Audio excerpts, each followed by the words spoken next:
Hello friends, ഇന്ന് നമ്മൾ പരിചയപ്പെടാൻ പോകുന്നത് നമ്മുടെ വീട്ടിലേക്ക് ബാത്റൂമിലേക്ക് യൂസ് ചെയ്യുന്ന ഹാഫ് പെഡസ്റ്റൽ വിത്ത് ബേസിനെ കുറിച്ചിട്ടാണ്. ഫുൾ ഡീറ്റെയിൽ ആണ് നമ്മളിന്ന് പരിചയപ്പെടാൻ പോകുന്നത്. അതിൻ്റെ MRP കാര്യങ്ങൾ നമ്മളൊന്ന് പറഞ്ഞിരിക്കുക. 1890 എന്നാണ് ഇതിൻ്റെ നമ്മുടെ ബേസിൻ്റെ റേറ്റ് കൊടുത്തിരിക്കുന്നത്. പിന്നെ അതിൻ്റെ മോഡൽ നമ്പറും കാര്യങ്ങളും എല്ലാം തന്നെ കൊടുത്തിട്ടുണ്ട്. അതുപോലെ തന്നെ പെഡസ്റ്റൽ ഇത് വരുന്ന ഹാഫ് പെഡസ്റ്റലാണ് വരുന്നത്. ഹാഫ് പെഡസ്റ്റലിൻ്റെ റേറ്റ് വരുന്നത് അതിൻ്റെ അകത്ത് നിങ്ങൾ കാണുന്ന പോലെ തന്നെ 1200 സംതിങ് ആണ് കാണിക്കുന്നത്. അപ്പോൾ ടോട്ടൽ നിങ്ങളിന്ന് കാൽക്കുലേറ്റ് ചെയ്ത് നോക്കിയാൽ അതായത് രണ്ടും തമ്മിൽ കാൽക്കുലേറ്റ് ചെയ്യുമ്പോൾ ഏകദേശം റേറ്റ് നിങ്ങൾക്ക് മനസ്സിലായി കാണുമെന്ന് വിചാരിക്കുന്നു. അതായത് പെഡസ്റ്റലിന് സെപ്പറേറ്റ് റേറ്റ് ആണ് വരുന്നത്, വാഷ് ബേസിന് സെപ്പറേറ്റ് റേറ്റ് ആണ് വരുന്നത്. ഇതും തമ്മിൽ രണ്ടും തമ്മിൽ നമ്മൾക്ക് ഫിറ്റ് ചെയ്തതിന് ശേഷമുള്ള വീഡിയോ ഞാൻ ജസ്റ്റ് നിങ്ങളെ കാണിച്ചു തരാം. ഇത് രണ്ടും മോഡൽ കാര്യങ്ങളൊക്കെയാണ്. ഈ മോഡലാണ് നമ്മൾ കിട്ടുന്നത്. അതായത് ഇതിൻ്റെ ഫൈനൽ സ്റ്റേജ് എന്ന് പറയുന്നത് ഈ ലെവലിലായിരിക്കും വരുന്നത്. അതായത് ഒരു ഓവൽ ഷേപ്പ് എന്ന ലെവലിൽ നിന്നും ചേഞ്ച് ചെയ്ത് സ്ക്വയർ ടൈപ്പ് എന്ന രീതിയിലാണ് വരുന്നത്.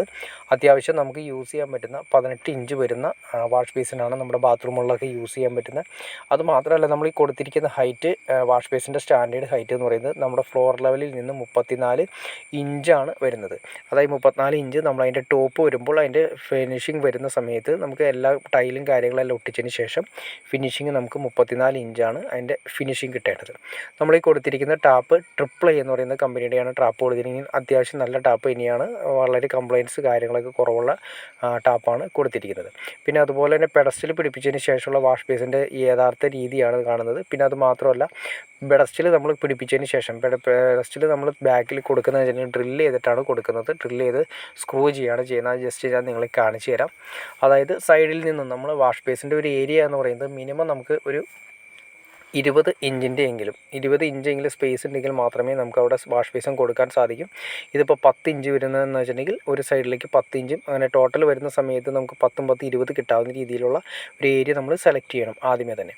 അത് ഹാഫ് പെഡസ്റ്റൽ നമ്മൾ നോക്കി അറിയാൻ പറ്റും. ഇതിൻ്റെ ബാക്ക് അടിവശം ഫുൾ കവർ ചെയ്ത് വരുന്ന സിസ്റ്റമാണ്. അപ്പോൾ അതുകൊണ്ട് ലീക്ക് ആദ്യമേ തന്നെ പെഡസ്റ്റൽ പിടിപ്പിക്കുന്നതിന് മുന്നേ ലീക്ക് കാര്യങ്ങളൊന്നുമില്ല എന്ന് ഉറപ്പ് വരുത്തിയതിന് ശേഷം മാത്രമേ നമുക്ക് പെഡസ്റ്റൽ പിടിപ്പിക്കാൻ സാധിക്കുള്ളൂ. പെഡസ്റ്റൽ നമ്മൾ കാണിച്ചതുപോലെ തന്നെ സ്ക്രൂവിലാണ് ടൈറ്റ് ചെയ്തിരിക്കുന്നത്. കാരണം നമ്മൾ പെഡസ്റ്റൽ പിടിപ്പിച്ചതിന് ശേഷം ലീക്ക് കാര്യങ്ങളുണ്ടെങ്കിൽ ഓട്ടോമാറ്റിക്കായിട്ട് അതിലൂടെ വെള്ളം ചെറുതായിട്ട് ഇറ്റിറ്റ് പുറത്തേക്ക് വരുന്നതായിട്ട് കാണാൻ സാധിക്കും. അപ്പോൾ അതുകൊണ്ട് പൂർണ്ണമായിട്ടും ലീക്കില്ല എന്ന് ഉറപ്പ് വരുത്തിയതിന് ശേഷം മാത്രമേ പെഡസ്റ്റൽ പിടിപ്പിക്കാൻ പാടുള്ളൂ. പെഡസ്റ്റൽ വെച്ച് ആദ്യം ഒന്ന് ഹൈറ്റ് ക്ലിയർ ചെയ്യുക. അതിനുശേഷം വാഷ് ബേസിൻ അതിൻ്റെ ടോപ്പിൽ വെച്ച് 34 ഇഞ്ച് കിട്ടുന്ന രീതിയിൽ അറേഞ്ച് ചെയ്ത് പിടിപ്പിക്കുക. നമ്മൾ വാഷ് ബേസിൻ്റെ വേസ്റ്റ് കപ്ലിങ്ങും വേസ്റ്റ് പൈപ്പും അതിൻ്റെ വരുന്ന ആംഗിൾ കോക്കും വരുന്നത് ഈ പെഡസ്റ്റലിൻ്റെ ഉള്ളിലാണ് വരുന്നത്. ഇത് കാണാതിരിക്കുന്നതിനും നല്ല ഭംഗിയായിട്ട് ഒന്ന് അറേഞ്ച് ചെയ്യുന്നതിനും വേണ്ടിയിട്ടാണ് നമ്മൾ മെയിനായിട്ട് പെഡസ്റ്റൽ യൂസ് ചെയ്യുന്നത്. പണ്ടൊക്കെ ആണെങ്കിൽ നമ്മൾ ഹാഫ് പെഡസ്റ്റലും അതുപോലെ തന്നെ ഫുൾ പെഡസ്റ്റൽ യൂസ് ചെയ്തിരുന്നത്. ഇപ്പോൾ ഫുൾ പെഡസ്റ്റൽ ഒരു ഔട്ട് ഓഫ് ഫാഷൻ ആയി കഴിഞ്ഞു. ഹാഫ് പെഡസ്റ്റലാണ് നമ്മൾ കോമൺലായിട്ട് യൂസ് ചെയ്യുന്നത്.